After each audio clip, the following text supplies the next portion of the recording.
ಶ್ರೀ ಗುರುಭ್ಯೋ ನಮಃ. ಕಳೆದ ಬಾರಿ ಶಕ್ತಿತ್ರಯರಲ್ಲಿ ಮಹಾಲಕ್ಷ್ಮಿ ಹಾಗೂ ಮಹಾಸರಸ್ವತಿಯ ವೇದ ಮಂತ್ರಗಳ ಅರ್ಥವನ್ನ ನೋಡಿದ್ವಿ. ಅಂದರೆ ಶ್ರೀ ಸೂಕ್ತ ಹಾಗೂ ಮೇಧಾ ಸೂಕ್ತದ ಅರ್ಥವನ್ನ ನೋಡಿದ್ವಿ. ಇನ್ನು ಉಳಿದಿರುವಂಥದ್ದು ದುರ್ಗಾ ಸೂಕ್ತ. ದುರ್ಗಾ ಸೂಕ್ತದ ಸಂಕ್ಷಿಪ್ತವಾದ ಅರ್ಥವನ್ನ ನೋಡೋಣ. ಪ್ರಸಿದ್ಧವಾಗಿ ನಮಗೆ ದುರ್ಗಾ ಸೂಕ್ತ ಮಹಾನಾರಾಯಣ ಉಪನಿಷತ್ತಿನಲ್ಲಿ ಬರುತ್ತೆ. ಪ್ರತ್ಯೇಕವಾಗಿ 7 ಅಥವಾ 8 ಮಂತ್ರಗಳಿದ್ರೂ ಈ ಸೂಕ್ತದಲ್ಲಿ ಅದು ಸಂಹಿತೆಯಲ್ಲಿ ಬಂದರೂ ನಮಗೆ ಗೊತ್ತಿರುವಂತಹ, ನಾವು ನಿತ್ಯಾನುಷ್ಠಾನದಲ್ಲಿ ಇಟ್ಕೊಂಡಿರುವಂತಹ ಪುಸ್ತಕವನ್ನು ಓದಿ ಹೇಳುವಂತಹ ಅಥವಾ ಕಂಠಸ್ಥ ಮಾಡಿಕೊಂಡಿರುವಂತಹ ನಮಗೆ ಗೊತ್ತಿರುವಂಥದ್ದು ಮಹಾನಾರಾಯಣ ಉಪನಿಷತ್ತಲ್ಲಿ ಬರುತ್ತೆ. ಅಂತಹ ದುರ್ಗಾ ಸೂಕ್ತದ ಸಂಕ್ಷಿಪ್ತವಾದ ಸಾಯಣಾಚಾರ್ಯರ ವ್ಯಾಖ್ಯಾನವನ್ನು ಆಧರಿಸಿ ಹೇಳೋಣ ಅಂತ. ಸೂಕ್ತ ಅಂದ್ರೆ ನಮಗೆ ಅರ್ಥ ಗೊತ್ತು, ನೋಡಿದೀವಿ. ಶ್ರೀ ಸೂಕ್ತದಲ್ಲೂ ನೋಡಿದೀವಿ, ಮೇಧಾ ಸೂಕ್ತದಲ್ಲೂ ನೋಡಿದೀವಿ. ಒಂದು ಗುಂಪು ಅಂತ ಸುಷ್ಟು ಉಕ್ತ ಸೂಕ್ತ. ಇಂತಹ ಸೂಕ್ತ ದುರ್ಗಾ ಸೂಕ್ತ. ದುರ್ಗಾ ಅಂದ್ರೆ ಯಾರು? ಭಗವತಿ. ಅದರ ನಿರ್ವಚನ ಹೇಗೆ? ದುಃಖೇನ ಗಂತುಂ ಯೋಗ್ಯ ದುರ್ಗಾ.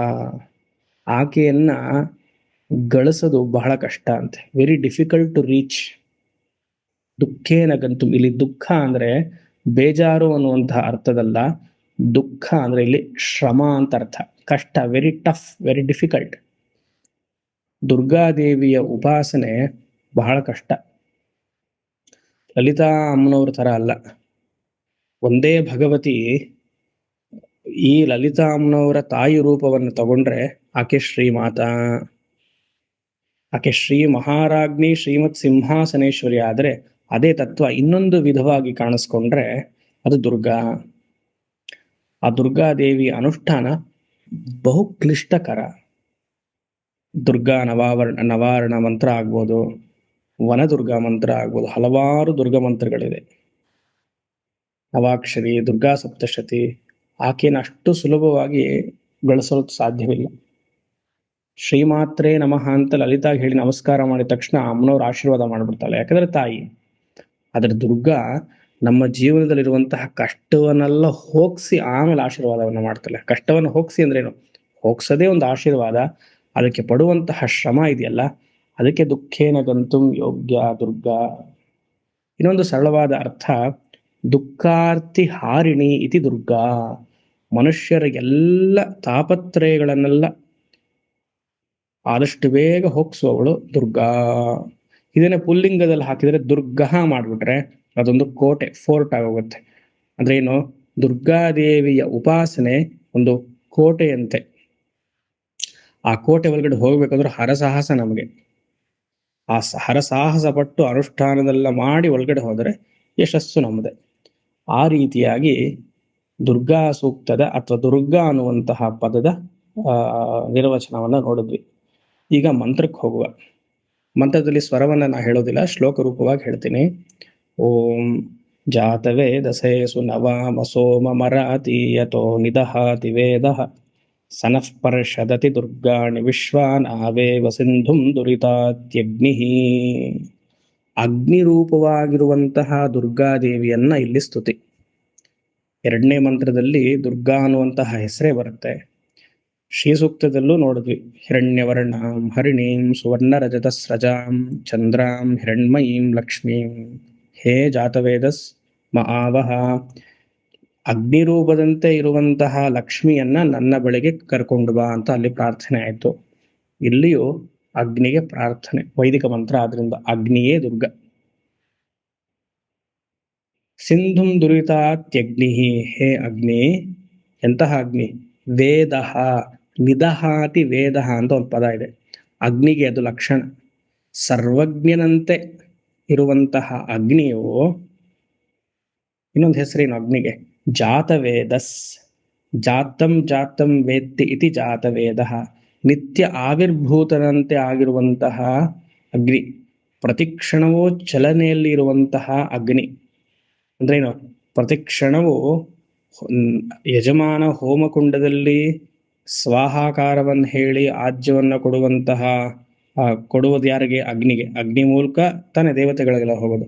ಪ್ರತಿಕ್ಷಣವೂ ಜಾತಂ ಜಾತಂ ವೇತಿ ಎಂದು ಪ್ರತಿಕ್ಷಣವೂ ಪೋಸ್ಟ್ ಮಾಸ್ಟರ್ ಆಗಿ ಅಲ್ಲಿರುವಂತಹ ಪ್ರತಿಯೊಂದು ಸ್ವಾಹಾಕಾರವನ್ನು ತಗೊಂಡು ಆ ದೇವತೆಗೆ ಮುಟ್ಟಿಸುವಂತಹ ಸಾಮರ್ಥ್ಯ ಇರುವಂತಹ ಸರ್ವಜ್ಞನ ಆಗಿರುವಂತಹ ಅಗ್ನಿಯೇ ನಿನಗೇನು ಮಾಡ್ತೀನಿ ಗೊತ್ತಾ? ಈಗ ಕ್ರಿಯಾಪದ ಸುನವಾಮ ನಿದಹಾತಿ ಅತಿಪರ್ಷದತಿ, 3 ಕ್ರಿಯೆ ಇದೆ ಇಲ್ಲಿ. ಸುನವಾಮ, ವಯಂ ಸುನವಾಮ, ನಾವೆಲ್ಲರೂ ಸೇರ್ಕೊಂಡು ಹೇ ಅಗ್ನಿಯೇ ನಿನಗೇನ್ ಮಾಡ್ತೀವಿ ಅಂದ್ರೆ ಸೋಮಂ ಸುನವಾಮ, ಸೋಮಲತೆಯಲ್ಲಿ ಬರುವಂತಹ ಅಮೃತ ಇದೆಯಲ್ಲ, ಸೋಮರಸ, ಅದನ್ನ ಹಿಂಡಿ ನಿಮಗ್ ಕೊಡ್ತೀನಿ. ಸುನವಾಮ ಅಂದ್ರೆ ಹಿಂಡುವುದು ಅಂತ ಅರ್ಥ. Squeezing, extracting the nectar from the soma creeper. ಸೋಮಯಾಗ ಎಲ್ಲ ನಾವು ಕೇಳಿದೀವಿ, ಇಂದ್ರನಿಗೆ ಸೋಮರಸವನ್ನ ಕೊಡಿಸ್ಬೇಕು ಹಾಗೆ ಅಂತ. ಇಲ್ಲಿ ಅಗ್ನಿಗೂ ಅದನ್ನ ತಲುಪಿಸೋಣ ಅನ್ನುವಂತಹ ಪ್ರಾರ್ಥನೆ. ಹೇ ಜಾತವೇದಸ್ ವಯಂ ಸೋಮಂ ಸುನವಾಮ. ಯಾತಕ್ಕೆ ಈ ಸೋಮರಸವನ್ನ ಅಗ್ನಿಗೆ ಕೊಡಬೇಕು? ಅದರಿಂದ ಏನು ಪ್ರಯೋಜನ ನಮ್ಗೆ? ಅರಾತೀಯತಃ ನಿದಹಾತಿ.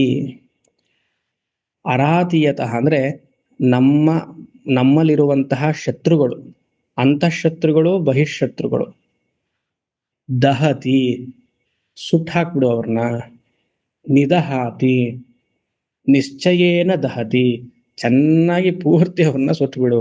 ಅಂದ್ರೆ ನಮ್ಮಲ್ಲಿರುವಂತಹ ಆಂತರಿಕ ಶತ್ರುಗಳು, ಹರಿಷಡ್ ವರ್ಗಗಳು, ಪ್ರಸಿದ್ಧವಾಗಿ ಪ್ರತಿಯೊಬ್ಬ ಮನುಷ್ಯನಲ್ಲೂ ಇರಲೇಬೇಕದು.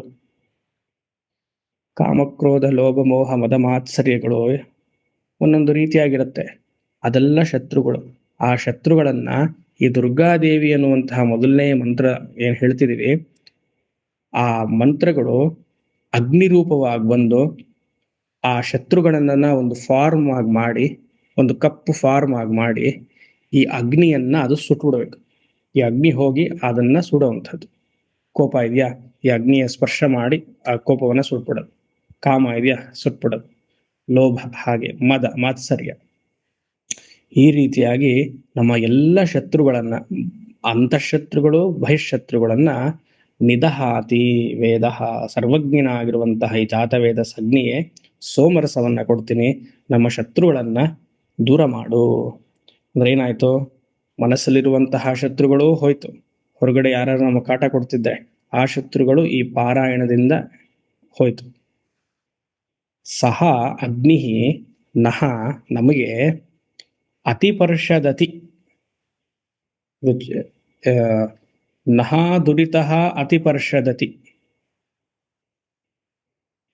ಪರ್ಷದತಿ ಅಂದ್ರೆ ನಮ್ಮನ್ನ ಸಂರಕ್ಷಣೆ ಮಾಡು, ಕಾಪಾಡು ಅಂತ. ದುರ್ಗಾಣಿ ವಿಶ್ವ, ದುರ್ಗಾಣಿ ಅಂದ್ರೆ ಆಪತ್, ನಪುಂಸಕಲಿಂಗದಲ್ಲಿದೆ. ದುರ್ಗಾಣಿ ವಿಶ್ವ, ನಮ್ಮ ಎಲ್ಲರ ಆಪತ್ತನ್ನ ನೀನ್ ಹೇಗ್ ಕಾಪಾಡ್ತೀಯ? ನಾವೇವ ಸಿಂಧುಂ ದುರಿತ, ನಾವ ಇವ, ನಾವ ಅಂದ್ರೆ ದೋಣಿ. ಹೇಗೆ ಸಮುದ್ರದಲ್ಲಿ ಒಂದು ದಡವನ್ನ ದಾಟಿ ಇನ್ನೊಂದು ದಡಕ್ಕೆ ಹೋಗ್ಬೇಕೋ, ಅದು ಯಾವ ಸಹಾಯ ಬೇಕು? ದೋಣಿ ಎನ್ನುವಂತಹ ಸಹಾಯದಿಂದ ಇನ್ನೊಂದು ದಡಕ್ಕೆ ಹೋಗ್ತೀವೋ, ಹಾಗೆ ನೀನು ದೋಣಿಯಂತೆ ನನ್ನ ಜೀವನದಲ್ಲಿ ಬಂದು ಪ್ರತಿಯೊಂದು ಕಷ್ಟವನ್ನೆಲ್ಲ ದಾಟಿಸಿ ಸಂತೋಷದ ದಡಕ್ಕೆ ಸೇರಿಸು. ನಾವೇವ ಸಿಂಧುಂ ದುರಿತಾತ್ಯಗ್ನಿ. ದುರಿತ ಅಂದ್ರೆ ಪಾಪಗಳು, ಕಷ್ಟಗಳು ಅಂತ ತಿಳಿಬೇಕು. ಪಾಪ ಯಾರೋ ಕೊಡುವುದಂತಂದದಲ್ಲ, ನಾವೇ ಮಾಡುವಂತಹ, ನಾವೇ ಗಳಿಸಿರುವಂತಹ ಪಾಪ. ಪೂರ್ವಜನ್ಮ ಸಂಸ್ಕಾರದಿಂದ, ಪೂರ್ವಜನ್ಮದಲ್ಲಿ ಮಾಡಿರುವಂತಹ ಪಾಪಗಳು, ಈ ಜನ್ಮದಲ್ಲಿ ಮಾಡುವಂತಹ ಪಾಪಗಳೇ, ಕೆಟ್ಟ ಕರ್ಮಗಳೇ ನಮಗೆ ಪಾಪದ ರೂಪದಲ್ಲಿ ಬಂದಿದೆ. ಅದನ್ನ ಹೋಗ್ಸೋದಕ್ಕೆ ಯಾರನ್ನು ಬೈಬೇಕಾಗಿಲ್ಲ, ಬೇರೆ ಬೇರೆ ಮಾರ್ಗವನ್ನ ಹಿಡಿಬೇಕಾಗಿಲ್ಲ. ಪಾಪ ಮಾಡಿದೀನಿ ಅಂತ ಗೊತ್ತಾದ್ಮೇಲೆ ದುರ್ಗಾದೇವಿಯ ಶರಣ ಹೋಗಿ ಈ ದುರ್ಗಾ ಸೂಕ್ತವನ್ನ ಪಾರಾಯಣ ಮಾಡಿದ್ರೆ ಅಗ್ನಿ ರೂಪದಿಂದ ಆಕೆ ಬಂದು ಎಲ್ಲವನ್ನ ಸಂಹಾರ ಮಾಡ್ತಾಳೆ. ಅಂತಹ ಅಗ್ನಿಯನ್ನ ಪ್ರಾರ್ಥನೆ ಮಾಡೋಣ ಅಂತ ಮೊದಲನೇ ಮಂತ್ರ. ಎರಡನೇ ಮಂತ್ರ, ತಾಮಗ್ನಿವರ್ಣಾಂ ತಪಸಾ ಜ್ವಲಂತೀಂ ವೈರೋಚನೀಂ ಕರ್ಮ ಫಲೇಷು ಜುಷ್ಟಾಂ ದುರ್ಗಾಂ ದೇವೀಗುಂ ಶರಣಮಹಂ ಪ್ರಪದ್ಯೆ ಸುತರಸಿ ತರಸೆ ನಮಃ.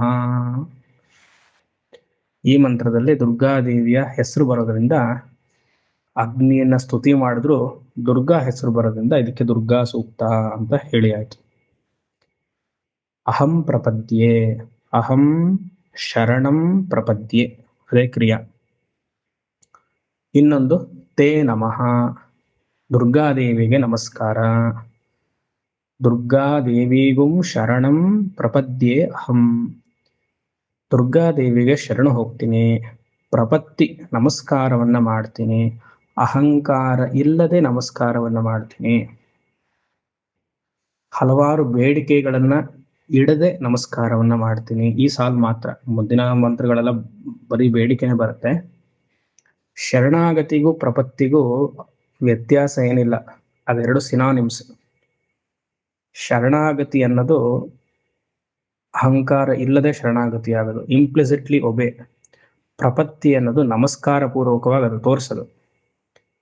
ಶರಣಾಗತಿ ಮನಸ್ಸಿನಲ್ಲಿ, ಪ್ರಪತ್ತಿ ದೈಹಿಕವಾಗಿ ನಮಸ್ಕಾರವನ್ನ ಮಾಡೋದು, ಸೇವೆ ಮಾಡೋದು, ಅದಕ್ಕೆ ಪ್ರಪತ್ತಿ ಅಂತ.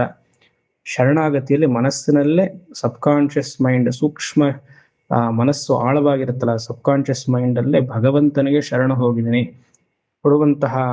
ಬರುವಂತಹ ಎಲ್ಲ ಸನ್ನಿವೇಶಗಳು ಅವನ ಪ್ರಸಾದ ಅನ್ಕೊಳ್ಳೋದೇ ಅದು ಶರಣಾಗತಿ.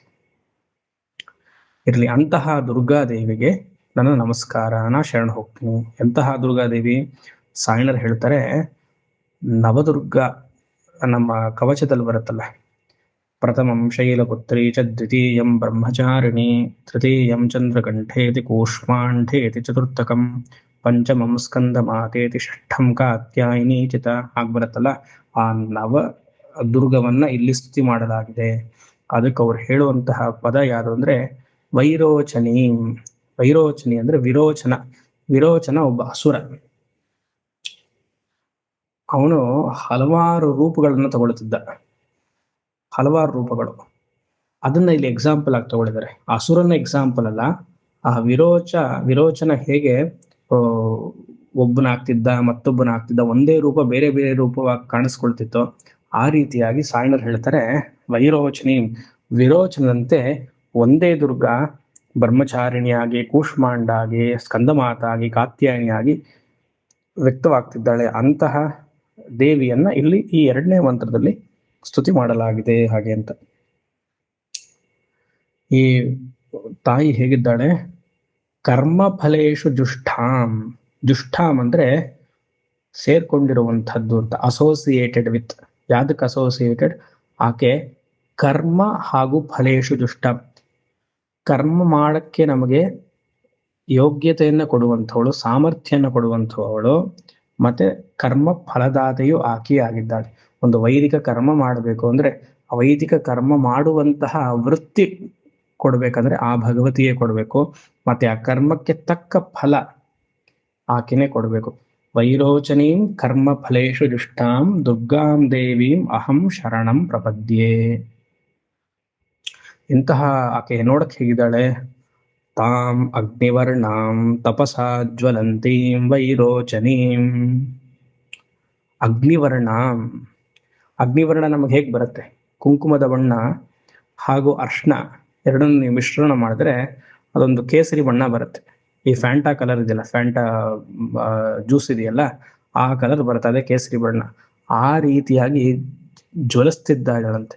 ಜ್ವಲಂತೀಂ, ಕಾಂತಿ, ಶಿ ಶೈನ್ಸ್. ಅದು ಆ ಕಾಂತಿ ಹೇಗ್ ಬಂತು ತಾಯಿಗೆ? ತಪಸಾ ಜ್ವಲಂತೀಂ, ತಪಸ್ಸು. ಸಾಧಾರಣವಾಗಿ ಅನುಷ್ಠಾನದಲ್ಲಿ ಸತತವಾಗಿ ತಪಸ್ಸಲ್ಲಿದ್ದವ್ರಿಗೆ ಮುಖದಲ್ಲಿ ಆ ಕಾಂತಿ ಇರುತ್ತೆ, ಅಗ್ನಿ ಕಾಂತಿ ನೋಡ್ಬೋದು ಅಲ್ವಾ? ಆ ರೀತಿಯಾಗಿ ಅಮ್ಮನವರು she's like A blessing fire ಅಂತಾರಲ್ಲ, ಆ ಕಾಂತಿ ಪೂರ್ತಿ ಆ ದುರ್ಗಾ ಶರೀರದ ವ್ಯಕ್ತಿತ್ವದಲ್ಲೇ ಕಾಣುತ್ತೆ. ಆದ್ರೆ ಇಲ್ಲಿ ಭಾಸ್ಕರಾಯರು ನಾವೇನೋ ತಪಸ್ ಮಾಡಿ ಮುಖದಲ್ಲಿ ಆ ತೇಜಸ್ಸು ವರ್ಚಸ್ಸನ್ನ ಗಳಿಸ್ಬೋದು, ಅಮ್ಮನವ್ರು ಯಾರನ್ನು ತಪಸ್ ಮಾಡ್ಬೇಕು? ಅದಕ್ಕೆ ಸಾಯಣರು ಹೇಳ್ತಾರೆ ಜ್ಞಾನಮಯಂ ತಪಃ ಅಂತ. ಅಲ್ಲಿ ಅವರು ಮುಂಡಕ ಉಪನಿಷತ್ತನ್ನ ಕೋಟ್ ಮಾಡ್ತಾರೆ ನೋಡಿ. ಮುಂಡಕದ ಮೊದಲನೇ ಅಧ್ಯಾಯದ 9ನೇ ಮಂತ್ರ, ಎಸ್ ಸರ್ವಜ್ಞ ಸರ್ವವಿದ್ ಜ್ಞಾನಮಯಂ ತಪಃ ತಸ್ಮಾದೇತದ್ ಬ್ರಹ್ಮ ನಾಮ ರೂಪಮನ್ನಂ ಚ ಜಾಯತೆ. ಹಾಗೆ ಮತ್ತೆ ಅದೇ ಹಿಂದಿನ ಮಂತ್ರದಲ್ಲಿ 8ನೇ ಮಂತ್ರದಲ್ಲಿ ತಪಸಾಚೀಯತೆ ಬ್ರಹ್ಮ. ಅದಕ್ಕೆ ಶಂಕರಾಚಾರ್ಯರು ತಪಸ್ಗೆ ಜ್ಞಾನಮೇವ ತಪಸ್ ಅಂತ ಬರೀತಾರೆ. ಅದೇ ಶಂಕರಾಚಾರ್ಯರು ವಿಷ್ಣು ಸಹಸ್ರನಾಮದ ಪೂರ್ವ ಭಾಗದಲ್ಲಿ ಬರುವಂತಹ ಮಂತ್ರ ಪರಮಮ್ಯೋ ಮಹತ್ತೇಜ ಪರಮಮ್ಯೋ ಮಹತ್ತಪಃ ಪರಮಮ್ಯೋ ಮಹದ್ಬ್ರಹ್ಮ ಪರಮಮ್ಯಃ ಪರಾಯಣಂ. ಪರಮಮ್ಯೋ ಮಹತ್ತಪಃ ಹಾಗೆ ಶಂಕರರು ಮುಂಡಕವನ್ನ ತೋರಿಸಿ ಜ್ಞಾನಮಯಂ ತಪಃ. ಭಗವಂತನಿಗೆ ಎಂಥ ತಪಸ್ಸು! ಅವನಿಗೆ ಸರ್ವ ನಿಯಾಮಕ, ಸರ್ವಜ್ಞ. ಅವನಲ್ಲಿಯೇ ಎಲ್ಲ ಜ್ಞಾನವೂ ಇದೆ. ಸೃಷ್ಟಿ ಸ್ಥಿತಿ ಲಯ ತಿರೋಧಾನ ಅನುಗ್ರಹ ಮಾಡುವಂತ ಎಲ್ಲ ಜ್ಞಾನವೂ ಇರೋದ್ರಿಂದ ಜ್ವಲನೆ ಆಗ್ತಿದೆ, ಕಾಂತಿಯುತವಾಗಿದೆ. ಒಬ್ಬ ಬ್ರಹ್ಮಜ್ಞಾನಿ ಅವನ ತಪಸ್ಸೇನು ಅಂದ್ರೆ ಜ್ಞಾನವೇ. ಶಂಕರ ಇನ್ನೊಂದು ಕಡೆ ಹೇಳ್ತಾರೆ, ತಪಸ್ಸು ಬೇರೆ ಅಲ್ಲ, ಬ್ರಹ್ಮ ಬೇರೆ ಅಲ್ಲ, ಬ್ರಹ್ಮವೇ ತಪಸ್ ಹಾಗೆ ಅಂತ. ಸೊ ಆ ರೀತಿಯಾಗಿ ತಾಮ್ ಅಗ್ನಿವರ್ಣಾಂ ತಪಸಾ ಜ್ವಲಂತೀಂ ವೈರೋಚನೀಂ ಕರ್ಮ ಫಲೇಶು ಜುಷ್ಟಾಂ. ಹೇ ದುರ್ಗಾದೇವಿ, ಈ ರೀತಿಯಾಗಿರುವಂತಹ ನೀನು ಏನ್ ಮಾಡ್ಬೇಕು? ಸುತರಸಿ ತರಸೆ ನಮಃ. ನಮ್ಮನ್ನ ಆ ಕಡೆ ಅಂದ್ರೆ ಸಂಸಾರದ ಅರಿಷ್ಟದ ಕಡೆ ಇದೀವಿ, ಮತ್ತೊಂದು ಕಡೆಗೆ ಇನ್ನೊಂದು ದಡೆಗೆ ಸುಖವಾಗಿರುವಂತಹ ಕಡೆಗೆ, ಧರ್ಮದ ಕಡೆಗೆ, ಮೋಕ್ಷದ ಕಡೆಗೆ ಕರ್ಕೊಂಡು ಹೋಗು. ಸುತಾರಸಿ ಸುಷ್ಟು ಸುತಾರಸಿ ತರಸೆ ನಮಃ. ನಮ್ಮನ್ನ ಈ ದಡದಿಂದ ಆ ಕಡೆಗೆ ತೊಂದರೆ ಇಲ್ಲದೆ ದಾಟಿಸು ಹಾಗೆ ಅಂತ ಪ್ರಾರ್ಥನೆ. ಮುಂದಿನ ಮಂತ್ರ ಅಗ್ನೇ ತ್ವಂ ಪಾರಯ ನವ್ಯೋ ಅಸ್ಮಾನ್ ಸ್ವಸ್ತಿಭಿರತಿ ದುರ್ಗಾಣಿ ವಿಶ್ವ ಪೂಶ್ಚ ಪೃಥ್ವಿ ಬಹುಲಾನ ಉರ್ವಿ ಭವ ತೋಕಾಯತನಯ ಯಶಂಯೋ. ಎಲ್ಲ ವೇದ ಮಂತ್ರಗಳು ಭಗವಂತನನ್ನು ಪ್ರಾರ್ಥಿಸೋದು, ಆಮೇಲೆ ನಮಗ್ ಬೇಕಾಗಿದ್ದನ್ನೆಲ್ಲ ಕೇಳೋದು. ಅರಿಷ್ಟ ನಿವೃತ್ತಿ ಇಷ್ಟ ಪ್ರಾಪ್ತಿ, ಎಲ್ಲ ವೇದ ಮಂತ್ರಗಳು ನೋಡಿ. ಅದಕ್ಕೆ ಶಂಕರಾಚಾರ್ಯರು ಭಾಷ್ಯದಲ್ಲಿ ಕರ್ಮಕಾಂಡವನ್ನು ಅಷ್ಟು ತಿರಸ್ಕಾರ ಮಾಡಿದವರು. ಸ್ತುತಿ ಮಾಡೋದು ಯಾತಕ್ಕೆ?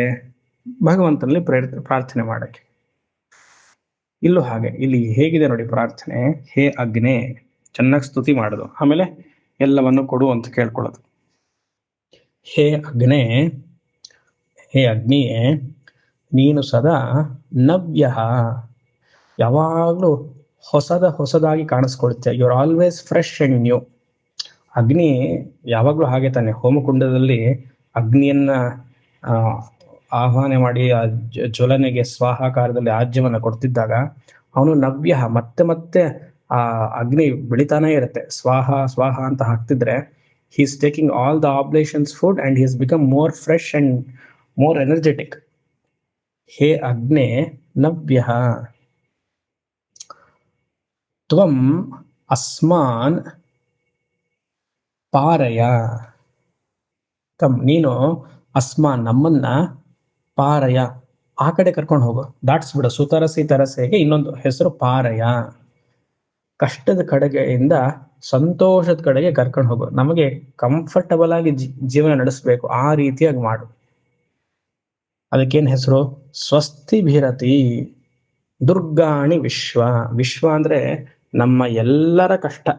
ಇಲ್ಲಿ ಅಸ್ಮಾನ್ ಹಾಕಿರೋದ್ರಿಂದ ನಾವೆಲ್ಲರೂ ಯಾರೆಲ್ಲ ಪ್ರಾರ್ಥನೆಯನ್ನ ಮಾಡ್ತಾರೋ ಅಗ್ನಿಗೆ ಮತ್ತೆ ಅಗ್ನಿರೂಪವಾಗಿರುವಂತಹ ದುರ್ಗಾದೇವಿಗೆ, ನಮ್ಮ ಎಲ್ಲ ಅರಿಷ್ಟಗಳನ್ನೆಲ್ಲ ಹೋಗಿಸಿ ಅದಕ್ಕೆ ಹೆಸರು ವಿಶ್ವಾನಿ ದುರ್ಗಾ. ಆಮೇಲೆ ಕೇಳಿದ್ದನ್ನೆಲ್ಲ ಕೊಡ್ಬೇಕಲ್ಲ. ಸ್ವಸ್ತಿಭಿರತಿ, ಸ್ವಸ್ತಿ ಹೀಗೆ ಅವರು ಸಾಯಣ ಹೇಳ್ತಾರೆ, ಕ್ಷೇಮಕಾರಿಭಿಹಿ, ಸಂತೋಷವಾಗಿ ನಮ್ಮನ್ನ ಇಡು. ಅಷ್ಟೇ ಅಲ್ಲ, ಪೂಶ್ಚ ಪೃಥ್ವಿ ಬಹುಲಾನ ಉರ್ವಿ ಭವಾ ತೋಕಾಯ ತನಯಾಯ ಶಯ್ಯೋ. ಪ್ರಾರ್ಥನೆಯನ್ನ ಮಾಡಿದ ಮೇಲೆ ಇವಾಗ ಫಲವನ್ನ ಕೇಳ್ಬೇಕಲ್ಲ. ಪೂಶ್ಚ ಇದೆಯಲ್ಲ, ಅದ್ರಲ್ಲಿ ಪೂಹು ಅಂದ್ರೆ ಮನೆ. ನನಗೆ ಸಂತೋಷವಾಗಿ ಒಂದು 4-5 ಬೆಡ್ರೂಮ್ ಇರುವಂತಹ ಆರಾಮಾಗಿರುವಂತಹ ಒಂದು ಮನೆ ಕೊಡು. ಪೃಥ್ವಿ ಬಹುಲಾನ, ಅಷ್ಟೇ ಅಲ್ಲ, ನನಗೆ 1-2-3 ಸೈಟ್ಗಳ ಜಾಸ್ತಿ ಬೇಕು. ಪೃಥ್ವಿ ಬಹುಲಾನ ಪೃಥ್ವಿ ಅಂದ್ರೆ ಇರಕ್ಕೊಂದು ಮನೆ ಪೂಹು, ಮತ್ತೆ ಮೈಸೂರಲ್ಲಿ, ಬೆಂಗಳೂರಲ್ಲಿ, ಎಲ್ಲ ಕಡೆ, ಎಲ್ಲ ರಾಜ್ಯದಲ್ಲೂ ನನಗೊಂದು ಸೈಟ್ ಮಾಡ್ಕೊಟ್ಬಿಡು. ಬಹುಲಾನ ಉರ್ವಿ, ಅಷ್ಟೇ ಅಲ್ಲ, ಬಹುಲಾನ ಪೃಥ್ವಿ ನಹ ಭವಾ ಉರ್ವಿ. ಉರ್ವಿ ಅಂದ್ರೆ ಅಗ್ರಿಕಲ್ಚರಲ್ ಲ್ಯಾಂಡ್. ಫಲವತ್ತಾದ ಭೂಮಿ, ಸಸ್ಯವನ್ನ ಬೆಳೆಯುವುದಕ್ಕೆ ಫಲವತ್ತಾದ ಭೂಮಿ, ಅದಕ್ಕೆ ಉರ್ವಿ ಅಂತ ಹೇಳೋದು. ಕಲ್ಟಿವೇಟೆಡ್ ಫರ್ಟೈಲ್ ಲ್ಯಾಂಡ್, ಅದನ್ನ ಕೊಡು. ಮನೆಯನ್ನ ಕೊಡು, ಸೈಟನ್ನು ಕೊಡು, ಅಷ್ಟೇ ಅಲ್ಲ ಅಗ್ರಿಕಲ್ಚರಲ್ ಲ್ಯಾಂಡನ್ನು ಕೊಡು. ನನಗೆ ಮಾತ್ರ ಕೊಟ್ಟರೆ ಸಾಲದು. ತೋಕಾಯ ತನಯಾಯ ಶಯ್ಯೋ. ಶಯ್ಯೋ ಅನ್ನೋದು ನಾರ್ಮಲ್ ಸಂಸ್ಕೃತದ ಶಂ ಪದದ ಅರ್ಥ. ವೇದಿಕ್ ಶಂ ಇಸ್ ಇಕ್ವಲ್ ಟು ಶಯ್ಯೋ. ನೀನ್ ಹೇಗೆ ನಮಗೆ ಮಂಗಳವನ್ನ ಉಂಟು ಮಾಡಬೇಕು ತಾಯಿ? ತೋಕಾಯ ತನಯಾಯ ಪೂಹು ಪೃಥ್ವಿ ಬಹುಲಾನ ಉರ್ವಿ ಶಯ್ಯೋ. ನೀನೇನಾದ್ರು ಮಂಗಳವನ್ನ ಉಂಟು ಮಾಡಬೇಕಾಗಿದ್ರೆ ಹೇಗೆ ಗೊತ್ತಾ? ಒಳ್ಳೆ ಮನೆಯನ್ನ ಕೊಡಬೇಕು, ಆಸ್ತಿ ಪಾಸ್ತಿಯನ್ನೆಲ್ಲ ಮಾಡಿಟ್ಟಿರ್ಬೇಕು, ಆಮೇಲೆ ಸಸ್ಯವನ್ನ ಬೆಳೆಯುವಂತಹ ಫಲವತ್ತಾದ ಜಾಗವನ್ನ ಕೊಡು. ಮತ್ತೆ ನನಗಷ್ಟೇ ಅಲ್ಲ, ತೋಕಾಯ ನನ್ನ ಮಕ್ಕಳಿಗೂ ಅದನ್ನ ಹಸ್ತಾಂತರ ಮಾಡುವಂತಹ ಸಾಮರ್ಥ್ಯವನ್ನ ಕೊಡು. ಅವ್ರಿಗಷ್ಟೇ ಅಲ್ಲ, ನನ್ನ ಮೊಮ್ಮಕ್ಕಳಿಗೂ ಕೊಡು. ತೋಕಾಯ ಅಂದ್ರೆ ಮಕ್ಕಳು, ತನಯಾಯ ಅಂದ್ರೆ ಮೊಮ್ಮಕ್ಕಳು. Give this land, house, everything to me, to my children and my great grandchildren or grandchildren. ಪ್ರಾರ್ಥನೆ ಹೇಗಿದೆ ನೋಡಿ. 2 ಸಾಲಲ್ಲಿ ಸ್ತುತಿ ಮಾಡೋದು, 4 ಸಾಲಲ್ಲಿ ಬೇಕು ಅಂತ ಕೇಳೋದು. ಇರ್ಲಿ. ಅಗ್ನೇ ತ್ವಂ ಪಾರಯ ನವ್ಯೋ ಅಸ್ಮಾನ್ ಸ್ವಸ್ತಿಭಿರತಿ ದುರ್ಗಾಣಿ ವಿಶ್ವ ಪೋಶ್ಚ ಪೃಥ್ವಿ ಬಹುಲಾನ ಉರ್ವಿ ಭವ ತೋಕಾಯ ತನಯಾಯ ಶಯ್ಯೋ. ಭಟ್ಟಭಾಸ್ಕರರು ಇದಕ್ಕೆ ವ್ಯಾಖ್ಯಾನವನ್ನ ಮಾಡ್ತಾ ಹೇಳ್ತಾರೆ, ಎಲ್ಲಿವರೆಗೂ ನೀನ್ ಜಾಗ ಕೊಡು ಅಂದ್ರೆ ನನ್ನ ಕಣ್ಣು ಎಲ್ಲಿವರೆಗೂ ಕಾಣುತ್ತೋ ಅಲ್ಲಿವರೆಗೂ ಕೊಡು. ಕಣ್ಣು ಎಲ್ಲಿವರೆಗೂ ನಾನು ಈ ಜಾಗವನ್ನ ನೋಡ್ತೀನೋ ಅಲ್ಲಿವರೆಗೂ ನಂದೇ ಆಗ್ಲಿ. ಬಹುಲಾನ ಉರ್ವಿ, extended land may come to me. ಇದಕ್ಕೆ ಆಸೆ ಅಂತ ಹೇಳ್ಬೇಕಾ ದುರಾಸೆ ಅಂತ ಹೇಳ್ಬೇಕಾ ಗೊತ್ತಿಲ್ಲ, ಆಗ್ಲಿ. ವೇದ ಮಂತ್ರ ಪ್ರಾರ್ಥನೆ ಮೂಲಕವಾಗಿರೋದ್ರಿಂದ ನಹ ಅಂತ ಇರೋದ್ರಿಂದ ಅದಕ್ಕೆ ವೇದ ಎಲ್ಲರನ್ನೂ ಪ್ರಾರ್ಥನೆ ಮಾಡಕ್ಕೆ ಹೇಳುತ್ತೆ, ಮತ್ತೆ ಎಲ್ಲರಿಗೂ ಕರುಣಿಸುತ್ತೆ ಅಂತ. ಅದು ನನಗೇ ಆಗ್ಬಿಟ್ಟಿದ್ರೆ ಇದು ದುರಾಸೆ ಅಂತ ಹೇಳ್ಬೋದು. ನಹ ಅಸ್ಮಾನ್ ಅಂತ ಹಾಕಿರೋದ್ರಿಂದ ಎಲ್ಲರಿಗೂ ಜಾಗ ಸಿಗಲಿ, ವೇದಕ್ಕೆ ಉದಾರವಾದ ಮನಸ್ಸು, ಎಲ್ಲರಿಗೂ ಜಾಗ ಸಿಗಲಿ, ಎಲ್ಲರಿಗೂ ಮನೆ ಆಗಲಿ, ಎಲ್ಲರೂ ಸಂತೋಷವಾಗಿರಲಿ, ಎಲ್ಲರಿಗೂ ಫಲವತ್ತಾದ ಭೂಮಿ ಸಿಗಲಿ, ಅಲ್ಲಿ ಎಲ್ಲ ತರಕಾರಿ ಹಣ್ಣುಗಳನ್ನು ಬೆಳಲಿ, ಎಲ್ಲರೂ ಹಂಚಿಕೊಂಡು ತಿನ್ನಲಿ, ಪರಸ್ಪರಂ ಭಾವಯಂತ ಈ ರೀತಿಯಾಗಿದ್ದಾಗ ಇದ್ದು ನಮಗೆ ಮಂಗಳವನ್ನು ಉಂಟು ಮಾಡಲಿ ಅಂತ ಪ್ರಾರ್ಥನೆ. ಮಂತ್ರ 4. ವಿಶ್ವಾನಿನೋ ದುರ್ಗಃ ಜಾತವೇದಃ ಸಿಂಧುನ್ನ ನಾಭಾದುರಿತಾತಿ ಪರ್ಷಿ ಅಗ್ನೇ ಅತ್ರಿವನ್ಮನಸಾ ಗೃಣಾನೋಸ್ಮಾಕಂ ಬೋಧ್ಯವಿತ ತನೂನಾಂ. ಮತ್ತೆ ಮಾಡುವಂತಹ ಪ್ರಾರ್ಥನೆ ಅರಿಷ್ಟ ನಿವೃತ್ತಿಗೋಸ್ಕರ. ಎಲ್ಲಾ ಮಂತ್ರಗಳು ಈ ಸೂಕ್ತದಲ್ಲಿ ಅರಿಷ್ಟ ನಿವೃತ್ತಿಯೇ ಪ್ರಾರ್ಥನೆ. ಹಲವಾರು ಮಂತ್ರಗಳು ದುರಿತ ಅಂತ ಬರ್ತಾ ಇದೆ, ಪ್ರಸಿದ್ಧವಾದ ಪದ ಇದು. ನಾವು ಮಾಡುವಂತಹ ನಿತ್ಯ ಪೂಜೆಯಲ್ಲಿ ಸಂಕಲ್ಪ ಮಾಡ್ಕೊಂಡಾಗ ಏನ್ ಹೇಳ್ತೀವಿ? ಮಮ ಉಪಾಟ್ಟ ಸಮಸ್ತ ದುರಿತ ಕ್ಷಯದ್ವಾರ. ಅಷ್ಟೇ ಸಾಕು, ಹೆಚ್ಚಿನ ಸಂಕಲ್ಪ ಬೇಡ. ಈ ಪೂಜೆಯಿಂದ ನನ್ನ ಪಾಪಗಳು ಕ್ಷಯಿಸಲಿ, ಅದಕ್ಕಿಂತ ಹೆಚ್ಚಾಗಿ ಪರಮೇಶ್ವರ ಪ್ರೀತ್ಯರ್ಥಂ, ಭಗವಂತನಿಗೆ ತೃಪ್ತಿಯಾಗಲಿ ನಾವು ಮಾಡುವಂತಹ ಪೂಜೆ ಪುನಸ್ಕಾರಗಳೆಲ್ಲ. ಅದು ಬಿಟ್ಟು ವಿಶೇಷವಾದ ಕಾಮನೆಗಳು ಬೇಡ, ಆದ್ರೆ ನಾವು ನಮ್ಗಿರೋದ್ರಿಂದ ಕೇಳ್ಕೊಳ್ತೀವಿ. ಆ ರೀತಿಯಾಗಿ ನೋಡಿದಾಗ ಪಾಪಗಳು ಹೋಯ್ತು ಅಂತ ಅಂದ್ರೇನೆ ನಮಗೆ ಪುಣ್ಯ ಸಂಪಾದನೆಗೆ ದಾರಿ ಮಾಡಿಕೊಡುತ್ತೆ. ಆ ಅರ್ಥದಲ್ಲಿ ಇಲ್ಲಿ ನೋಡಿ, 2 ಸಂಬೋಧನ. ಹೇ ಜಾತವೇದಸ್, ಜಾತವೇದಸ್ ಸಿಂಧುಂ ಇದೆ, ಅಲ್ಲಿ ಜಾತವೇದಸ್ ಒಂದು ಸಂಬೋಧನೆ. ಮತ್ತೆ ಅಗ್ನೇ ಅತ್ರಿವತ್ ಇದೆ, ಅಗ್ನೇ ಹೇ ಅಗ್ನಿಯೇ, ಹೇ ಜಾತವೇದಸ್. ಅಗ್ನಿಯೇ ದುರ್ಗಾದೇವಿ ರೂಪದಲ್ಲಿರುವಂತಹ ಭಗವತಿಯೇ. ವಿಶ್ವಾನಿ ನಹ ದುರ್ಗಃ, ದುರ್ಗಃ ಅಂದ್ರೆ ದುಃಖ ಅರ್ಥಿ ಹಂತ್ರಿ, ದುಃಖ. ನಹ ನಮಗೆ ವಿಶ್ವಾನಿ, ವಿಶ್ವಾನಿ ಅಂದ್ರೆ ನಮಗ್ ಬರುವಂತಹ ಎಲ್ಲಾ ಕಷ್ಟಗಳು. ದುರ್ಗಃ, ವಿಶ್ವಾನಿ ಎಲ್ಲ, ದುರ್ಗಃ ದುಃಖ, ದುರ್ಗ ದುಃಖ.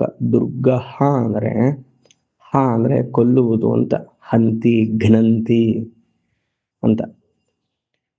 ಆತ್ಮಃ ಅಂತ ಬರಲ್ವ ವಿವೇಕ ಚೂಡಾಮಣಿಯಲ್ಲಿ 4ನೇ ಶ್ಲೋಕದಲ್ಲಿ ಕೊನೆಗೆ ಆತ್ಮಃ ಅಂತ ಬರ್ತದೆ. ಲಬ್ಧ್ವಾ ಕಥಂಚಿನ್ ನರಜನ್ಮ ದುರ್ಲಭಂ ತತ್ರಾಪಿ ಪುಂಸ್ತ್ವಂ ಶ್ರುತಿಪಾರದರ್ಶನಂ. ಶ್ರುತಿಪಾರದರ್ಶನಂ 4ನೇನೇನು, ಯಸ್ಸಹ ಆತ್ಮಮೂಢಧೀಹಿ ವಿನಿಹಂತಿ ಅಸಗ್ರಹಾತ್ ಅಂತೇನೋ ಬರುತ್ತೆ, ಅಸಗ್ರಹಾತ್. ಅದೇ ರೀತಿಯಾಗಿ ಈಶಾವಾಸ್ಯ ಉಪನಿಷತ್ತಲು ಅಸುರ್ಯ 3ನೇ ಮಂತ್ರ, ಅಸುರ್ಯ ನಾಮತೆ ಲೋಕಾಃ ಅಂಧೇನ ತಮಸಾವೃತಾಃ ತಾಗಸ್ತೆ ಪ್ರೇತ್ಯಾಭಿಗಚ್ಚಂತಿ ಏಕೆ ಚಾತ್ಮಹನೋ ಜನಾಃ. ಆತ್ಮಹನೋ ಇಲ್ಲಿಯೂ ದುರ್ಗಃ, ಇವಾಗ ಶತ್ರುಘ್ನ, ಘ್ನ ಅಂದ್ರೇನು ಕೊಲ್ಲುವುದು, ಹಾಗೆ ಹ ಅನ್ನೋದು ಹಂತಿ, ಹನ್ ಧಾತುವಿಂದ ಬಂದಿರೋದು ಹಂತಿ, ಘ್ನಂತಿ ಇತಿ ರೂಪಾಣಿ. ಸೊ ಹಂತಿ ಅಂದ್ರೆ ಟು ಕಿಲ್. ಏನನ್ನು ಕಿಲ್ ಮಾಡ್ಬೇಕು ಇಲ್ಲಿ? ಸಾಯಿಸ್ಬೇಕು ಅಥವಾ ಸಂಹಾರ ಮಾಡಬೇಕು. ದುರ್ಗಃ ನಹ ವಿಶ್ವಾನಿ, ನಮ್ಮ ಎಲ್ಲ ಕಷ್ಟಗಳನ್ನ ಅಗ್ನಿ ರೂಪದಂತೆ ಇರುವಂತಹ ದುರ್ಗಾದೇವಿಯೇ ಆ ಕಷ್ಟಗಳನ್ನೆಲ್ಲ ಸಂಹಾರ ಮಾಡ್ಬಿಟ್ಟು ಏನ್ ಮಾಡ್ಬೇಕು? ನಾವ, ನೀನೇ ನಮಗೆ ದೋಣಿ.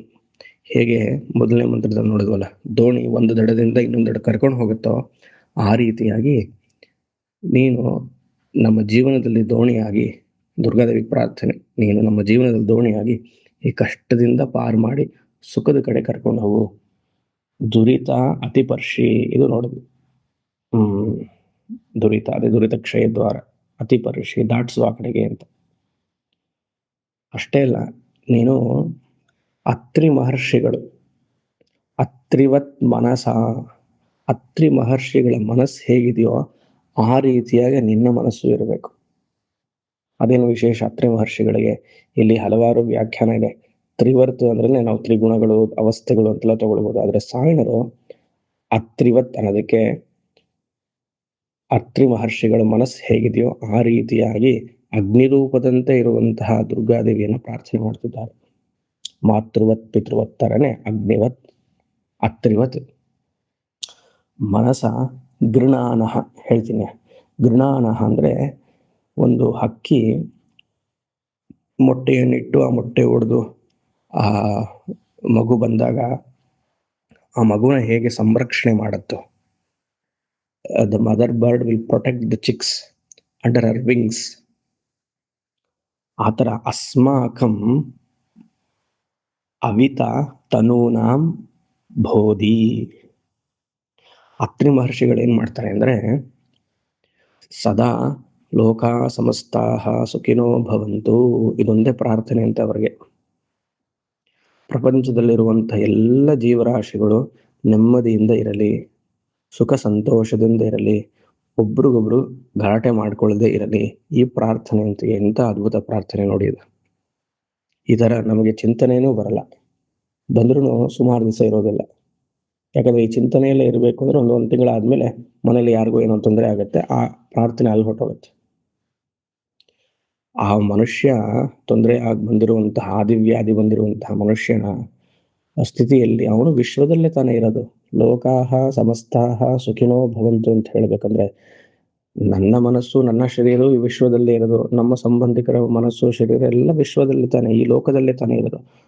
ಲೋಕದಲ್ಲಿರುವಂತಹ ಪ್ರತಿಯೊಂದು ಜೀವರಾಶಿಯು ಚೆನ್ನಾಗಿ ಇರಲಿ ಅಂತಿದ್ದಾಗ ವಿಶೇಷವಾಗಿ ಇನ್ನೊಬ್ಬರು ಪ್ರಾರ್ಥನೆ ಮಾಡುವಂತಹ ಮನಸ್ಸಾದ್ರೂ ಹೇಗೆ ಬರಬೇಕು? ಅತ್ರಿ ಮಹರ್ಷಿಗಳಿಗೆ ಹಾಗೆ ಪ್ರತ್ಯೇಕವಾದ ಪ್ರಾರ್ಥನೆ ಮಾಡ್ಬೇಕು ಅಂತ ಬರ್ಲಿಲ್ವಂತೆ. ಅತ್ರಿವತ್ ಮನಸ, ಎಷ್ಟು ಚೆನ್ನಾಗಿದೆ ಪದ. ಅತ್ರಿಗಳ ಮನಸ್ಸ ಲೋಕಕ್ಷೇಮವಾಗಲಿ, ಪ್ರತಿನಿತ್ಯ 3 ಹೊತ್ತು ಅದೇ ಪ್ರಾರ್ಥನೆ. ಇದಕ್ಕಿಂತ ಪ್ರಾರ್ಥನೆಯೇ ಬೇಡ. ಈ ಪ್ರಾರ್ಥನೆ ಒಂದರಿಂದಲೇ ನಮ್ಮ ಮನಸ್ಸು ಚಿತ್ತಶುದ್ಧಿ ಆಗದು. ನಮ್ಮ ಮನಸ್ಸು ಕಾಮ್ಯಾರ್ಥಗಳಲ್ಲಿದ್ದರೆ ಚಿತ್ತಶುದ್ಧಿ ಆಗಕ್ಕೆ ಹೇಗೆ ಸಾಧ್ಯ? ಇವತ್ತು ನಿಷ್ಕಾಮ ಕರ್ಮ, ನಾಳೆ ಸಕಾಮ ಕರ್ಮ, ನಾಡಿದ್ದು ನಿಷ್ಕಾಮ ಕರ್ಮ, ಮತ್ತೊಂದು ಸಕಾಮ ಕರ್ಮ ಮಾಡಿದ್ರೆ ಮನಸ್ಸು ಚಿತ್ತಶುದ್ಧಿ ಆಗೋದಿಲ್ಲ.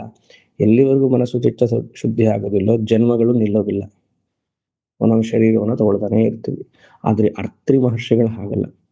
ಲೋಕಾಹ ಸಮಸ್ತಾಹ ಸುಖಿನೋ ಭವಂತು. ಆ ರೀತಿಯಾಗಿ ಅವರ ಮನಸ್ಸು ಹೇಗಿತ್ತೋ, ಹೇ ಭಗವತಿಯೇ ನಿನ್ನ ಮನಸ್ಸು ಹಾಗೆ ಇರಲಿ ಎಂತ ಪ್ರಾರ್ಥನೆ. ಹಬ್ಬ. ಅತ್ರಿವತ್ ಮನಸ ಗೃಣಾನಃ, ಹೇಗೆ ಈ ಹಕ್ಕಿ ಆಗತಾನೆ ಮೊಟ್ಟೆಯಿಂದ ಹೊರಗಡೆ ಬಂದಿರುವಂತಹ ಆ ಚಿಕ್ಕ ಹಕ್ಕಿಗಳನ್ನು, ಮಗು ಹಕ್ಕಿಗಳನ್ನೆಲ್ಲ ತನ್ನ ಶರೀರದ ಶಾಖದಿಂದಲೂ ರೆಕ್ಕೆಯಿಂದಲೂ ಸಂರಕ್ಷಣೆ ಮಾಡುತ್ತೋ, ಅಸ್ಮಾಕಂ ಅಂದ್ರೆ ನಮ್ಮೆಲ್ಲರ, ತನೂನಾಂ ಅಂದ್ರೆ ಶರೀರ, ನಮ್ಮೆಲ್ಲರ ಶರೀರವನ್ನ ಅವಿತ ರಕ್ಷಣೆ ಮಾಡು. ಹೇಗೆ? ಬೋಧಿ. ಬೋಧಿ ಅಂದ್ರೆ ಜಾಗೃತವಾಗಿ, ಅಲರ್ಟ್ ಆಗಿ, ಬಿ ವಿಜಿಲೆಂಟ್ ಅಂತ ಹೇಳ್ತೀವಲ್ಲ. ಪ್ರಾರ್ಥನೆ ನೋಡಿ, ದುರ್ಗಾದೇವಿಗೆ ಈ ಪ್ರಾರ್ಥನೆ ಋಷಿ ಮಾಡ್ತಿರುವಂಥದ್ದು. ಅತ್ರಿ ಮಹರ್ಷಿಗಳ ತರ ಎಲ್ಲರಿಗೂ ಒಳ್ಳೇದಾಗ್ಲಿ ಅಂತ ಪ್ರಾರ್ಥನೆ ಮಾಡುವಂತ ರೀತಿಯಲ್ಲಿ ಆಶೀರ್ವಾದ ಮಾಡು. ಹಕ್ಕಿ ಹೇಗೆ ಗೃಣಾನ ಅಂದ್ರೆ ಎಂಬ್ರೇಸ್ ಅಂತ, ಅದನ್ನ ತನ್ನ ಹತ್ರನೇ ಕರ್ಕೊಳ್ಳೋದು. ಒಂದು ಕೋಳಿನೋ ಒಂದು ಹಕ್ಕಿನೋ ಆ ರೆಕ್ಕೆ ಜೊತೆಗೆ ಮಕ್ಕಳನ್ನ ಇಟ್ಕೊಳ್ಳುತ್ತೆ ನೋಡಿ. ಆ ರೀತಿಯಾಗಿ ಗೃಣಾನಃ ತನೂನಾಂ ಅಸ್ಮಾಕಂ ಅವಿತಾ ಬೋಧಿ. ಹಾಗೆ ಅನ್ವಯ. ಹೇಗೆ ಈ ಹಕ್ಕಿ ರಕ್ಷಣೆ ಮಾಡತ್ತೋ ಮಗುವನ್ನ, ಹೇಗೆ ಅತ್ರಿ ಮಹರ್ಷಿಗಳ ತರ ಒಂದು ಪ್ರಾರ್ಥನೆ ಮಾಡಿ ಎಲ್ಲರೂ ನೆಮ್ಮದಿ ಇರಬೇಕು ಅಂತ ಜೀವರಾಶಿಗಳೆಲ್ಲ ಇರ್ತಾರೋ, ಆ ರೀತಿಯಾಗಿ ನೀವು ನನ್ನ ಕಾಪಾಡು ಹಾಗೆ ಅಂತ ಪ್ರಾರ್ಥನೆ. ಅದ್ಭುತವಾದ ಪ್ರಾರ್ಥನೆ ಇದು 4ನೇ ಮಂತ್ರ. ಇನ್ನು ಮುಂದಿನದು 5ನೇ ಮಂತ್ರ. ಪೃತನಾಜಿತಗುಂ ಸಹಮಾನಮುಗ್ರಮಗ್ನಿಗುಂ ಹುವೇಮ ಪರಮಾಸ್ತಧಸ್ತಾತ್ ಸನಃ ಪರ್ಷದತಿ ದುರ್ಗಾಣಿ ವಿಶ್ವ ಕ್ಷಾಮದ್ದೇವೋ ಅತಿ ದುರಿತಾತ್ಯಗ್ನಿ. ಮತ್ತೆ ಅದೇ ಅತಿ ದುರಿತಾತ್ ಅಗ್ನಿ. ಹೇ ಅಗ್ನಿಯೇ, ನಮ್ಮಲ್ಲಿರುವಂತಹ ಮಹಾಪಾತಕಗಳು, ಅತಿಪಾತಕಗಳು ಹಲವಾರಿದೆ. ಬ್ರಹ್ಮಹತ್ಯ ದೋಷದಿಂದಿರ್ಬೋದು, ಸುರಾಪಾನದಿಂದಿರ್ಬೋದು, ಸ್ವರ್ಣಸ್ಥೈಯದಿಂದಿರ್ಬೋದು, ಎಲ್ಲ ಪಾತಕಗಳು. ಅದನ್ನೆಲ್ಲ ಅತಿ ದುರಿತ ತಳ್ಳಿಬಿಡ ಆ ಕಡೆಗೆ. ಕ್ಷಾಮದ್ದೇವ. ಕ್ಷಾಮತ್ ಅಂದ್ರೆ 2 ಅರ್ಥ ಇದೆ. ಕ್ಷಾಮತ್ ಅಂದ್ರೆ ಅದನ್ನು ಒಂದು ಸಂಹಾರ ಮಾಡುವಂತ ಒಂದು ಅರ್ಥ. ಸಾಯಣರು ಇದಕ್ಕೆ ಕ್ಷಮ್ಯತಾ ಅಂತ ಹೇಳ್ತಾರೆ. ಕ್ಷಮ್ಯತಾ ಸಾಯಣರು ಕೊಡುವಂತಹ ಅಂತರ. ಅದನ್ನ ಮಾಡಿರುವಂತ ಪಾಪ ಎಲ್ಲ ಗೊತ್ತಿಲ್ಲದೆ ಮಾಡಿದೀನಿ, ಅದನ್ನ ಕ್ಷಮಿಸ್ಬಿಡು ಅಂತ. ಭಟ್ಟ ಭಾಸ್ಕರರು ಕೊಡ್ತಾರೆ, ಅದೆಲ್ಲ ಕ್ಷಮಿಸೋದಲ್ಲ, ಆ ಪಾಪಗಳೆಲ್ಲ ತಾನಾಗಿ ನಶಿಸಿ ಹೋಗ್ಲಿ, ಇಟ್ ಇಸ್ ಪೆರಿಷಬಲ್, ಹಾಗೆ ಹೋಗ್ಲಿ ಅಂತ ಅವ್ರು ಹೇಳ್ತಾರೆ. ಒಟ್ಟಿನಲ್ಲಿ ಏನು ಅಂದ್ರೆ ಕ್ಷಾಮದ್ದೇವ ಅತಿ ದುರಿತಾತ್ ಅಂದ್ರೆ ಮಹಾಪಾತಗಳು ನಿನ್ನ ಆಶೀರ್ವಾದದಿಂದ ತಕ್ಷಣವೇ ಹೊರಟೋಗ್ಲಿ, ಅದು ಸುಲಭವಾದ ಅರ್ಥ. ಹೇ ಅಗ್ನಿ, ಅಗ್ನಿ ರೂಪದಲ್ಲಿರುವಂತಹ ದುರ್ಗಾದೇವಿಯೇ, ಇನ್ನೊಂದು ಅಗ್ನಿ ಮೊದಲನೇ ಸಾಲವಿದೆ. ಸಹಮಾನ ಮುಗ್ರಂ ಅಗ್ನಿಂ, ಅದೊಂದು ಸಂಬೋಧನ. ಕೊನೆಯದಾಗಿ ಅಗ್ನಿ, ಅಲ್ಲೊಂದು ಅಗ್ನಿ, 2 ಅಗ್ನಿ. ಈ ಅಗ್ನಿ ಏನ್ ಮಾಡ್ಬೇಕು ಅಂದ್ರೆ ಪೃತನಾಜಿತಂ. ಪೃತನ ಅಂದ್ರೆ ಸಾಯಣರು ಹೇಳ್ತಾರೆ ಪರಸೇನ, ಶತ್ರುಗಳ ಸೈನಿಕರ ಗುಂಪು. ಪೃತನ ಪರಸೇನ, ಶತ್ರುಗಳ ಸೈನಿಕರ ಗುಂಪನ್ನ ಜಿತಂ ನೀನು ಗೆದ್ದುಬಿಡು. ಆಮೇಲೆ ಸಹಮಾನ ಮುಗ್ರಂ, ಆ ಶತ್ರುಗಳು ಯಾರು ನನ್ನ ಮುಂದೆ ಬಂದು ನಿಲ್ದೇ ಇರೋ ತರ ಆಗ್ಲಿ. ಅಂದ್ರೆ ನಿನ್ನ ಆಶೀರ್ವಾದದಿಂದ ಶತ್ರುಗಳೆಲ್ಲ ಸಂಹಾರ ಆಯ್ತು, ಮತ್ತೆ ಅವರು ನನ್ನ ಮುಂದೆ ಬರದೇ ಇರಲಿ. ಸಹಮಾನಂ ಹೇಗೆ?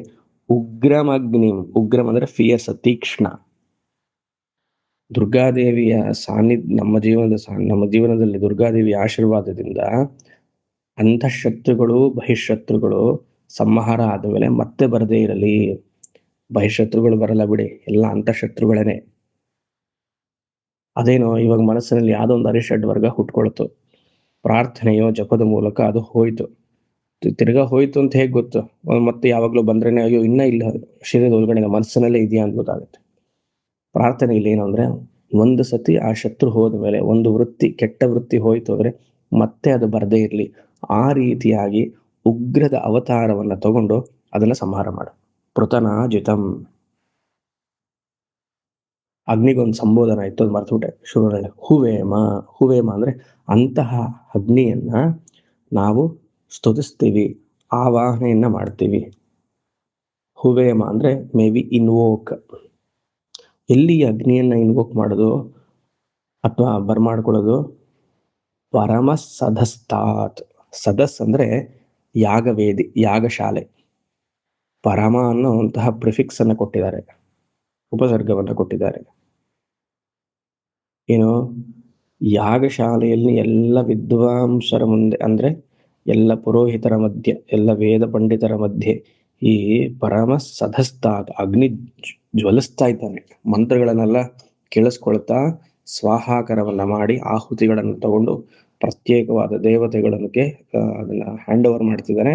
ಅವನಿಗೆ ಸ್ತುತಿ ಮಾಡಿದ್ರೆ ಅವನೇ ಅದನ್ನ ಸ್ವೀಕರಿಸ್ತಾ ಇದ್ದಾನೆ ಊಟದ ಮೂಲಕ. ಅಂತಹ ಅಗ್ನಿ, ಜಾಜ್ವಲ್ಯವಾಗಿರುವಂತಹ ಅಗ್ನಿ, ಉಗ್ರವಾಗಿರುವಂತಹ ಅಗ್ನಿ ನನ್ನ ಪರಸೇನ, ಪೃತನ ಇಸ್ಕೊಳ್ತು ಪರಸೇನ, ಪರಸೇನ ಶತ್ರುಗಳನ್ನೆಲ್ಲ ಜಿತಂ, ಇದೊಂದು ಅರ್ಥ ಇದೆ, ಗೆಲ್ಲಲಿ. ಮತ್ತೆ ಸಹಮಾನ ಮುಗ್ರಿ, ಒಂದ್ಸತಿ ಅವರೆಲ್ಲ ನನ್ನ ಮುಂದೆ ಸೋತರು ಮತ್ತೆ ಬರ್ದೇ ಇರಲಿ. ಇದೆಲ್ಲ ಇಂಟರ್ನಲೈಸ್ ಮಾಡ್ಕೊಳ್ಬೋದು. ಹೊರಗಡೆ ಶತ್ರುಗಳೆಲ್ಲ ಯಾರೂ ಇಲ್ಲ ನಮಗೆ. ಅರಿಷಟ್ ವರ್ಗದಲ್ಲಿರುವಂತಹ ಶತ್ರುಗಳೆಲ್ಲ ಈ ಪ್ರಾರ್ಥನೆಯ, ಈ ಸೂಕ್ತದ ಜಪದಿಂದ, ಸತತವಾದ ಜಪದಿಂದ ಅರಿಷ್ಟ ನಿವೃತ್ತಿಗಳೆಲ್ಲ ಆಗಿ ಕಾಮಕ್ರೋಧಾದಿಗಳನ್ನುವಂತಹ ಶತ್ರುಗಳೆಲ್ಲ ಹೋದ್ಮೇಲೆ ಮತ್ತೆ ಬರದೇ ಇರಲಿ ಅಂತ ಪ್ರಾರ್ಥನೆ.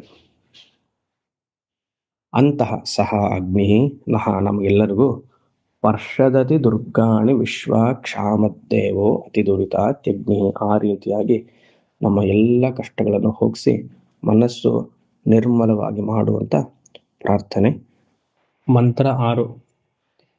ಪ್ರತ್ನೋಷಿ ಕಮೀಡ್ಯೋ ಅಧ್ವರೇಷು ಸನಾಚ್ಚ ಹೋತ ನವ್ಯಶ್ಚ ಸತ್ಸಿ ಸ್ವಾಂಚಾಗ್ನೇ ತನುವಂ ವಿಪ್ರಯಸ್ವ ಸ್ಮಭ್ಯಂಚ ಸೌಭಗಮಾಯಜಸ್ವ.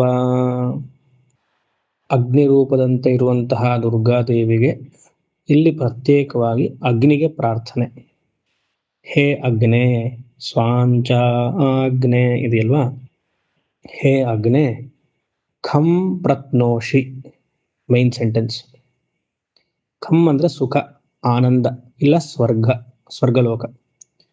ಪ್ರತ್ನೋಷಿ, ಪ್ರತನೋಷಿ ಅಂತಾನು ಒಂದು ರೀಡಿಂಗ್ ಇದೆ.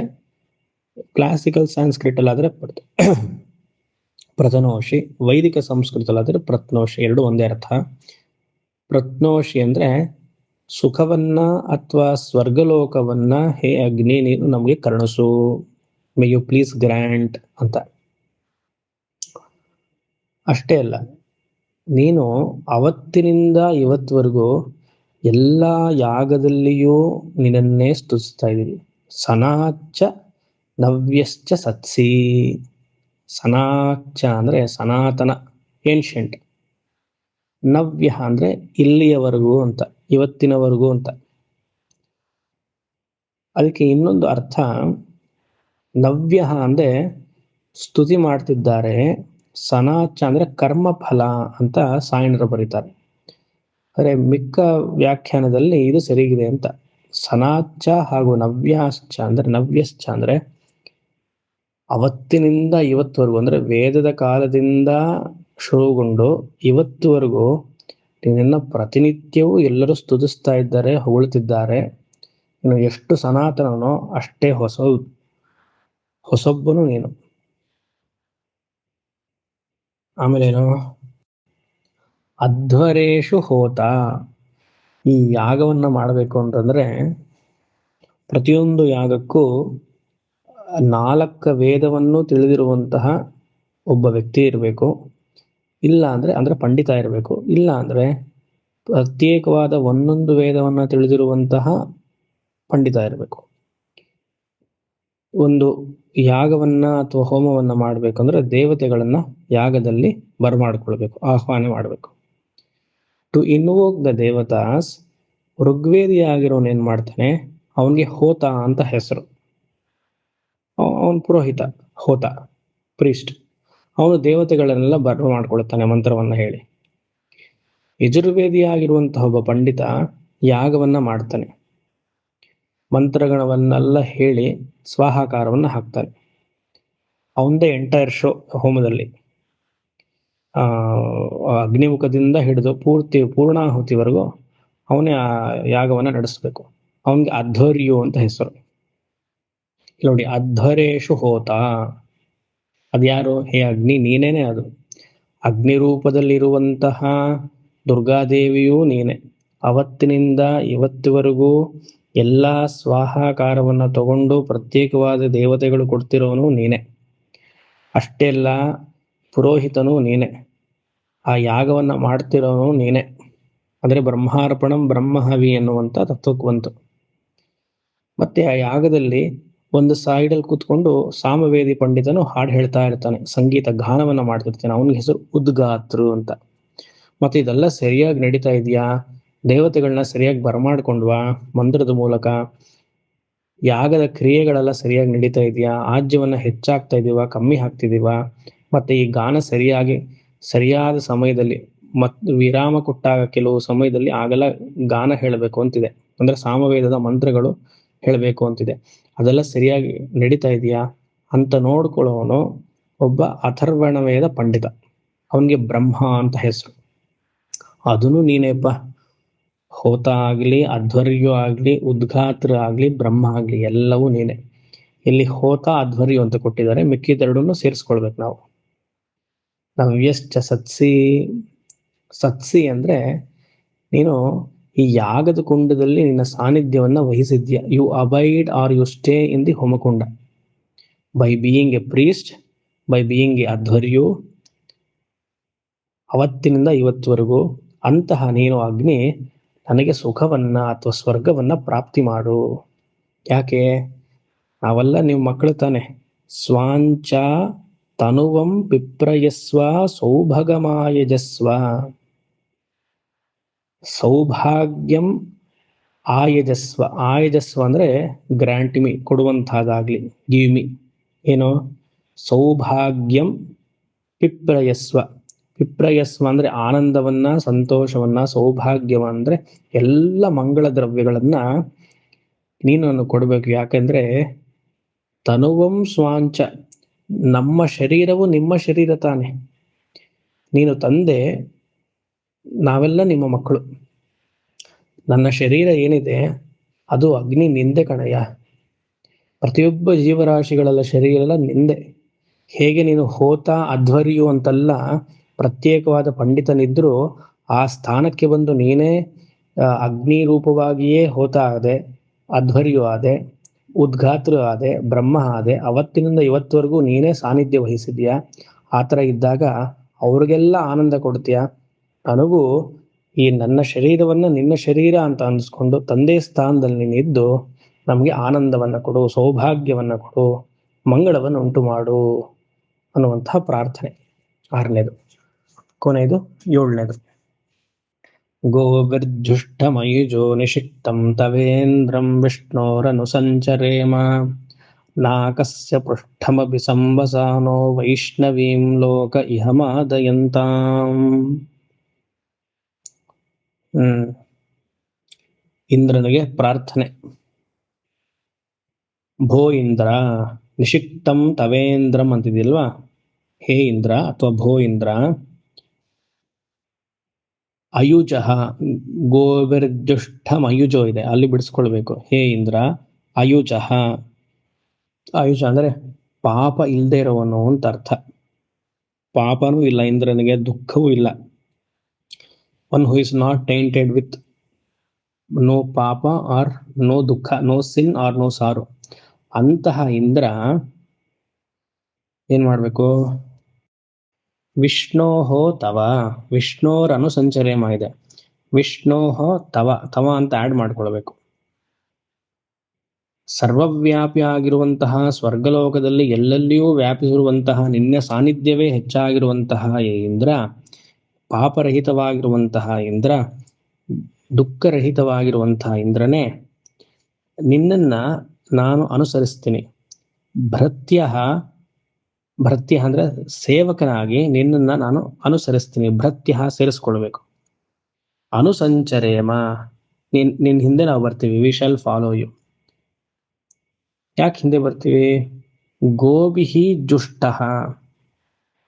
ಗೋಬಿಹಿ ಅಂದ್ರೆ ವೇದಗಳು ಅಂತ ಅರ್ಥ. ಇನ್ನೊಂದರ್ಥ ಪಶುಗಳು, ಇನ್ನೊಂದರ್ಥ ಇಂದ್ರಿಯಗಳು, ಇನ್ನೊಂದರ್ಥ ಭೂಮಿ. ಇದಕ್ಕೆಲ್ಲ ಗೋಬಿಹಿ ಅಂತ ಅರ್ಥ.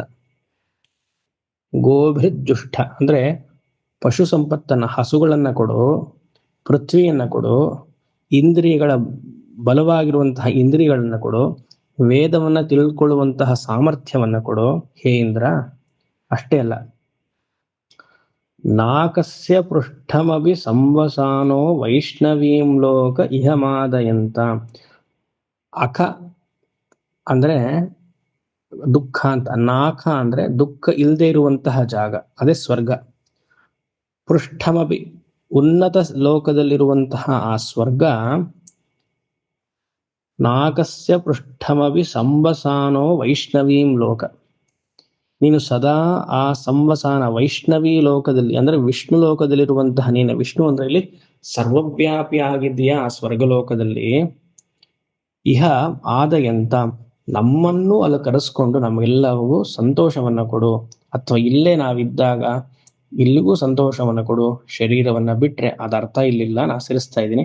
ಶರೀರವನ್ನು ಬಿಟ್ಟಾಗ ಸ್ವರ್ಗಲೋಕವನ್ನ ನಾವು ನನ್ನನ್ನು ಕರ್ಕೊಂಡು ಹೋಗಿ ಅಲ್ಲಿಯೂ ಸಂತೋಷವನ್ನ ಕೊಡು. ವೈಷ್ಣವೀಂ ಲೋಕ, ವಿಷ್ಣುವಿನ ಲೋಕ ಅಂದ್ರೆ ಸರ್ವವ್ಯಾಪಿ ಆಗಿರುವಂತಹ ನಿನ್ನ ಸಾನ್ನಿಧ್ಯ ಏನಿದೆಯಾ ಅಲ್ಲಿ ಬರಮಾಡಿಕೊಳ್ಳು ಅಂತ. ಇಲ್ಲಿ ಹಲವಾರು ಪದಗಳನ್ನ ಸೇರಿಸ್ಕೊಳ್ಬೇಕಾಗತ್ತೆ.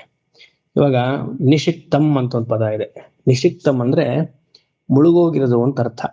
ಯಾವ್ದ್ರಲ್ಲಿ ಮುಳುಗೋಗಿರೋದು, ಅದಕ್ಕೊಂದು ಪದವನ್ನ, ನಿಷಿಕ್ತಂಗಿಂತ ಮುಂಚೆ ಒಂದು ಪದವನ್ನ ಸೇರಿಸ್ಕೊಳ್ಬೇಕಾಗತ್ತೆ.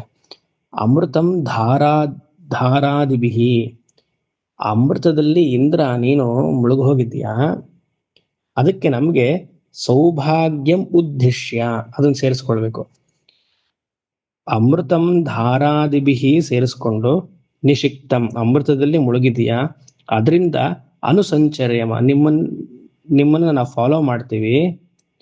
ಯಾತಕ್ಕೋಸ್ಕರ? ಸೌಭಾಗ್ಯಂ ಉದ್ದೇಶ್ಯ, ನಮಗೆ ಮಂಗಳವನ್ನು ಉಂಟಾಗಲಿ.